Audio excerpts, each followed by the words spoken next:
everyone, this is Friedel Hakureja Rave, and I'm here with my reaction review of Sanctuary, A Witch's Tale, Season number 1, Episode number 5, and only 2 more episodes are left, and certain things got better in a way, but then it got worse. It got worse, especially because of what Abigail's husband is planning, and wow.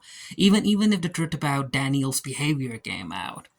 So the episode opened up with Harper and Sarah going over a Facebook memory from 6 years ago, and everyone was happy. They were playing in the park. The kids were happy. Harper's the one who was recording the video, and we can actually see Abigail being like, "Harper, Harper, come here, give me the camera, and come in the video." And both women are looking at the video, and again, memories. They have been through a lot, and especially with Sarah having done so much for Abigail, but no.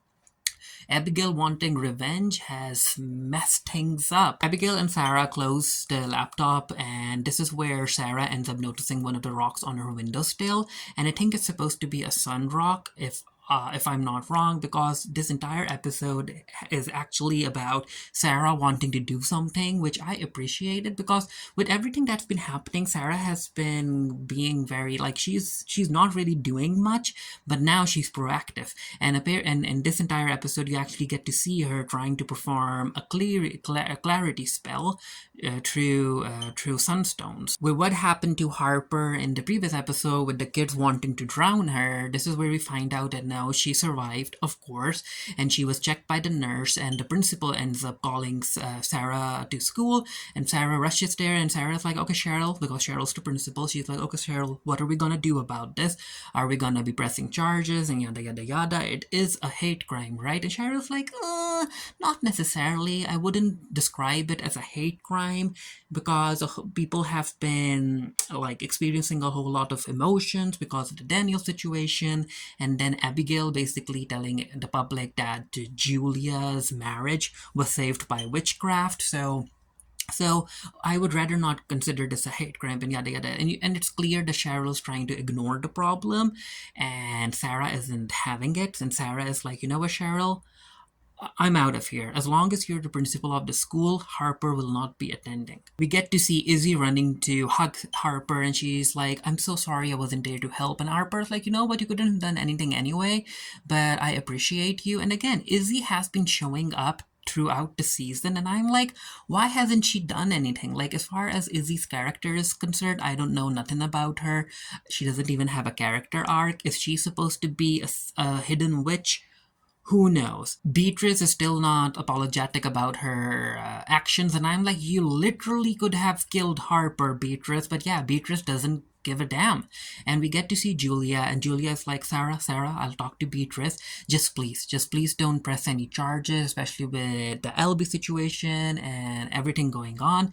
I'll talk to Beatrice. Sarah's like, okay, Julia, I'll try. I'll talk to Harper. And with Harper and Sarah driving away, Julia turns to her daughter, and she's like, "What the heck's wrong with you, Beatrice?" And Beatrice's like, "What?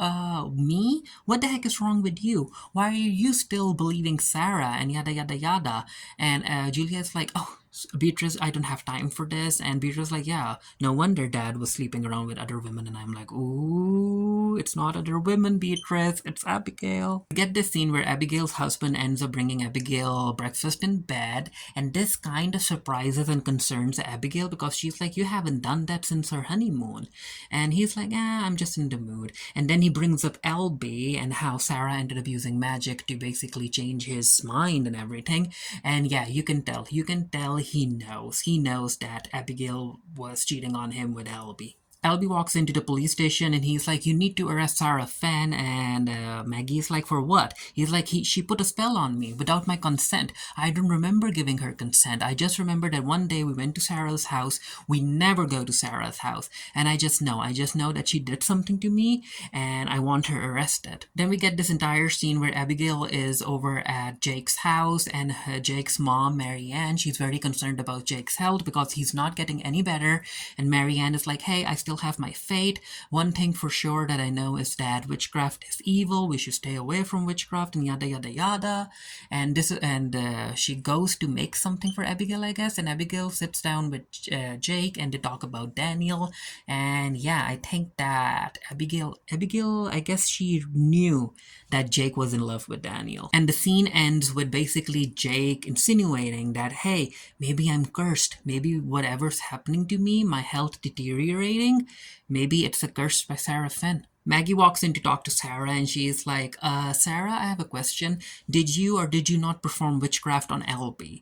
And Sarah's like, without his consent. And she's like, no, I had his consent. I just helped him out, helped my friend out a bit, and yada, yada, yada. And Maggie's like, well, I would like to read the consent form. But of course, Sarah doesn't have a consent form in her office. And she lies about how she'll get it to Maggie like tomorrow. And Maggie's like, no, I need it today. And Sarah's like, oh, okay, I have a digital copy. So she opens up her laptop, and then Harper's like stomping around trying to find a jacket, and that distracts Maggie long enough for Sarah to use her magic and actually digitally sign the form with LB's signature. And I'm like, ooh, so magic can also work on technology. That's powerful. We cut to Beatrice's house, and this is where Julia and LB have a talk about, again, the spell that Sarah put on him. And Julia's like, but hey, you were into cheating and whatnot. Oh, also, while Sarah is talking to Maggie, she tells Maggie that, hey, LB's cheating was getting out of hand, and he actually wanted my help. He asked for it, which of course is a lie. And this is where, coming back to Julia, Julia's like, LB, aren't you happy ever since Sarah used the spell on you? Haven't you been happy with us in our marriage and blah, blah, blah? And LB's like, no. And this is where Julia basically figures out that LB was cheating on her with Abigail. And I'm like, oh, yeah. So is she going to stand up to Abigail? I doubt it. Before Julia and LB can continue talking about the Sarah Fenn witchcraft cheating situation, they hear a knock, and it's Maggie and Ryan, and they're here to arrest Beatrice on charges. Because when Maggie was back at Sarah's house, that's where Harper was like, oh, good, you're here. I want to press charges. And the charges are Beatrice trying to drown her because of witch-phobic hate crime. And yeah, Maggie, after hearing that, I think Maggie realizes that Beatrice is like a lost cause. She tried to help Beatrice, but Beatrice doesn't want it. Pierre decides to give Sarah a visit, and this is where he's like, what are you doing with the stones? And this is where Sarah explained that, hey, I'm going to use the sunstones to do a clarity spell. And he's like, is doing a spell really the good, is it a good thing to do considering the circumstances? And she's like, hey, I need to do something. I need the entire town to see clearly that Sarah and Harper weren't involved in Dan's murder. We need to see clearly. And he's like, and it's also apparently a powerful spell, so she's going to use Julia and Bridget. And I'm like, ooh, I highly doubt that Julia and Bridget will help you. And that's exactly what happened. Certain things happened, and the two women refused to help Sarah. And even though Pierre isn't into the plan, Sarah is going to move forward with it. Over in the interrogation room, again, Maggie tries to help Beatrice. She's like, Beatrice, you need to start answering my questions. And Beatrice just doesn't say nothing. And before Maggie leaves, she tells Beatrice that, Beatrice, you need to remember that Dan used you. Get that into your thick head. But yeah, Beatrice is under arrest for sharing sexual content without the person's consent and also drowning Harper. So let's see if she's able to get herself out of there. Maggie is still trying to figure out who might have helped Sarah, who might have like cast this dark spell over in the warehouse. So to go over a list of registered witches that live in like a 50-kilometer distance or whatnot. So apparently there are three of them. There's Matthew, there's Amy, and Shula. Now Ryan has talked to Matthew and Amy, and they have an alibi. So that only leaves Professor Shula Maloney. She's a registered witch with a license to practice, and this is where Maggie's like, okay, I'll go talk to her. Abigail ends up having a scene with her husband, and she is like, "Hey, I know that you know that I cheated on you with LB, but let's not really talk about it because I know about your PhD students and other people. So both of us cheated, okay? So we don't get to judge each other. But what we are gonna do is that we're gonna stick together and keep our momentum when it comes to seeking justice for Daniel." And she brings up Jake's curse, and she's like, you know what, we can use Jake's illness and basically make people think that Sarah Fenn cursed him. So what do you think? And her husband doesn't say nothing, and he walks away. Sarah goes into the forest and she starts prepping for the spell that she's supposed to cast that night. And apparently, she's supposed to like select 3 points of connection, and she'll be at one point, and Bridget and Julia are supposed to be on the other two.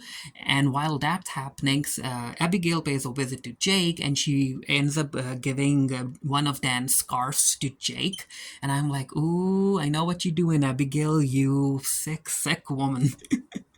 And Jake's situation worsens. He starts scuffing. He calls for his mom. Marianne runs in, and she's like, "What happened? What happened?" And Abigail is like, "It's the curse. It's Sarah Fenn's curse." And I'm like, "Wow, Abigail, wow, you're literally using him for your own agenda, huh?" Maggie pays Professor Maloney a visit, and she is a registered witch, but she's busy. She's not interested in talking to Maggie. And as Maggie is looking around the house, she notices pictures of a young man, and he'll pop up in a bit. And she's like, Maggie's like, "Why aren't you even talking to me? You don't even know what I'm gonna ask you about." And this is where Professor Maloney ends up touching Maggie's cell phone, and I think she ends up getting information from it via magic. And she's like, "Yeah, I'm telling you right now, me and my family have nothing to do with Dan's murder." And again, magic being able to affect technology like that, I'm here for it. Sarah goes to talk to Bridget because she wants to talk to her about casting the Sunstone spell, and Cheryl is there, and Cheryl isn't a fan of it, and Cheryl's like, because as Sarah walks in, she hears Cheryl and Bridget bickering about how they might already be under Sarah's spell, and Bridget is like, you know that Sarah's spells don't work like that. She might end up helping a friend, like an odd request for a friend or something, but she doesn't use spell work on or spells on other people to control them. And Cheryl is like, nah, I don't like it. And then she's like, "Okay, Sarah, so why are you here? Is this for a spell?" And Sarah's like, yeah, I need to talk to Bridget." And Cheryl stands her ground. She's like, okay, Bridget, if she stays, I go." And Bridget is like, "Really? You're gonna leave me over something so trivial?" And Cheryl's like, "Yeah."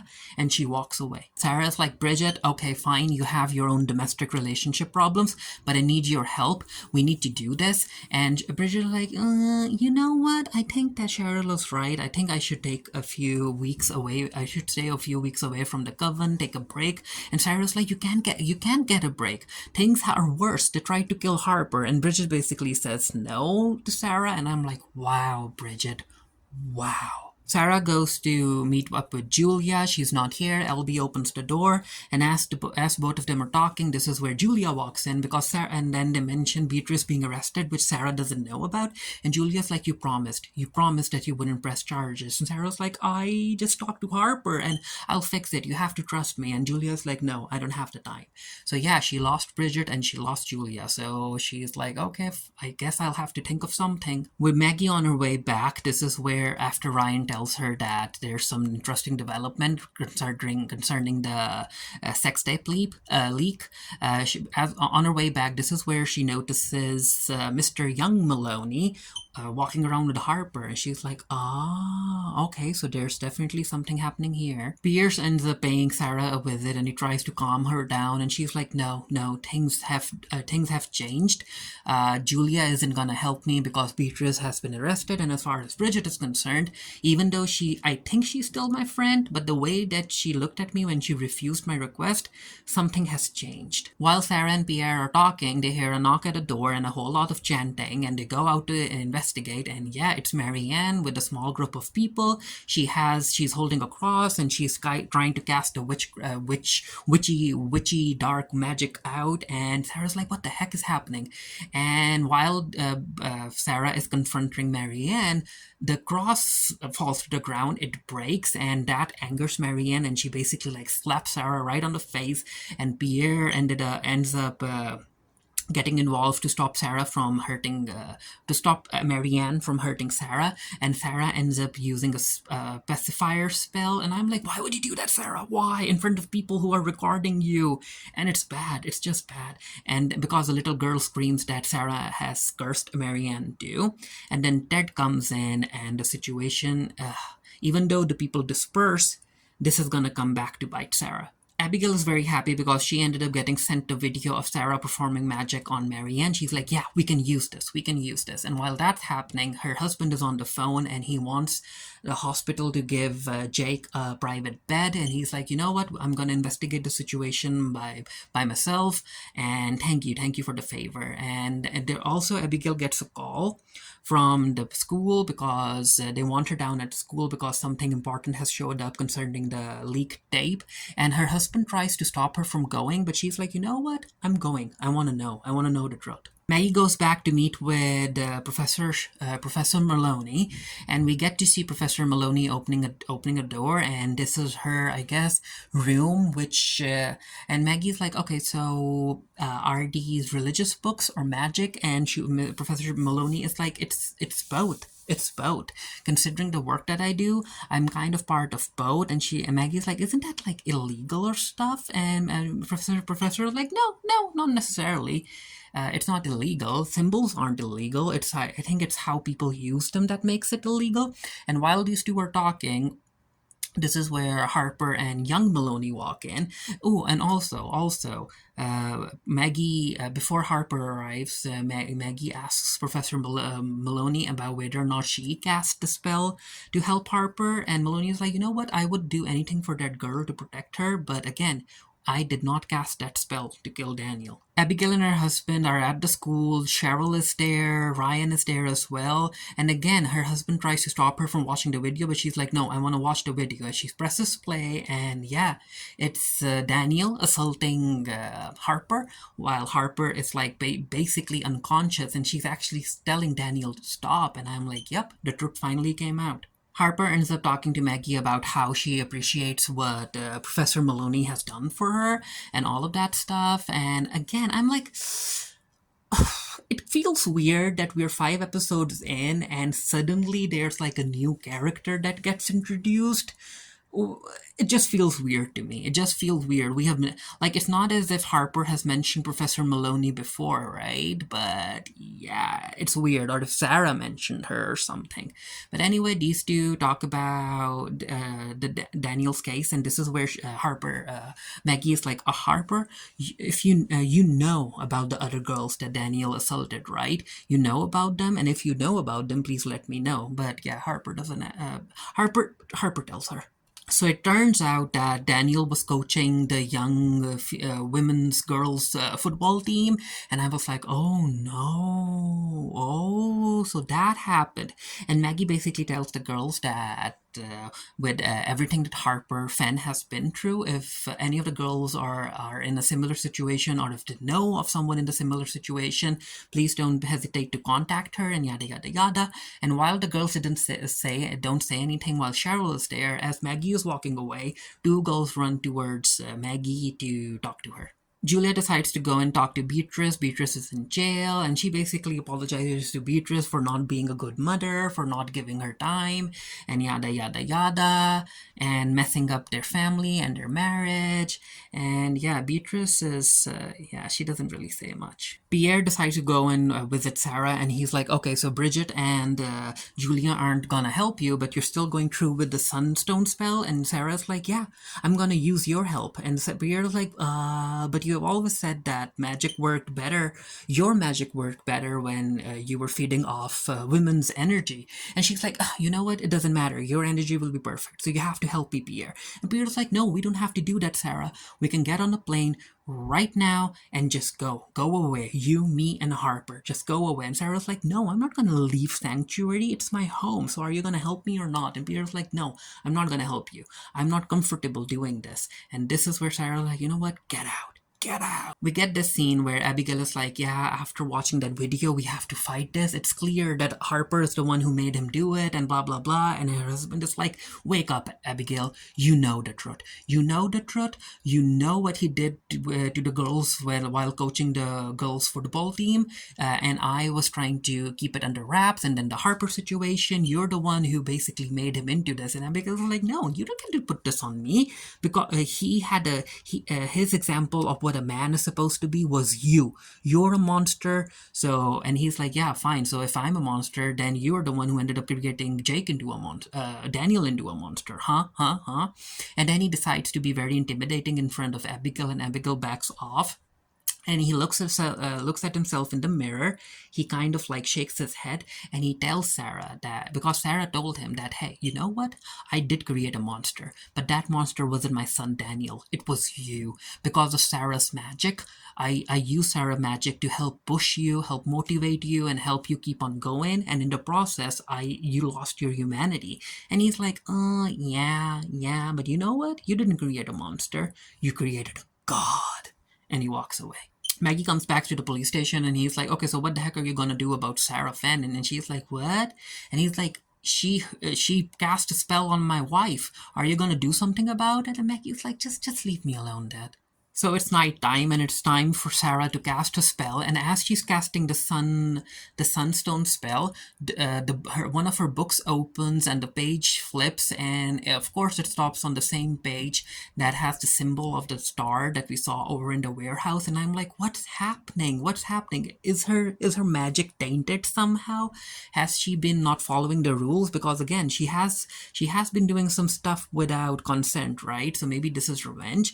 But yeah, as she's casting the spell, we cut to Abigail's husband, and he decides to pay Jake a visit, and he asks the nurse to leave. And with the nurse leaving, Jake's health is deteriorating, and he ends up taking out the syringe, and he injects the contents of the syringe in the drip bag that's like connected to Jake. And I'm like, oh, so he's responsible for making Jake sick. So there's no magic involved. So he's like thinking steps ahead, because he knew that if Jake ended up falling ill, they can use that to blame Sarah. Oh. Because the spell was very powerful and it needed a lot of energy, Sarah, and again, she needed Julia and Bridget to help her with it. But no, she's doing it solo. And of course, all of the magic takes a toll on her. So I think she's able to cast it. I'm not really sure. But yeah, after all of the rain and the thunder, her necklace breaks and she falls on the ground unconscious. And this is where the episode ends. And I'm like, you know what? With 2 more episodes left, we know that things are gonna get very worse for Sarah and Harper. So I think that the spell didn't work. I can't be sure. And again, the way that she was casting the spell with the stones and the bones, and I think there was a fetus in there, an animal one. People are gonna find that out. They are gonna find that out, especially with Jake's curse thingy happening, and him and his health getting worse. But yeah, if I end up doing a written review this for the Geek Kitty, the link to my review down in the comment section below. Let me know what you thought of Sanctuary of Witch's Tale season number 1, episode number 5. And until next time, stay happy, stay safe, stay blessed. See you guys later. Bye.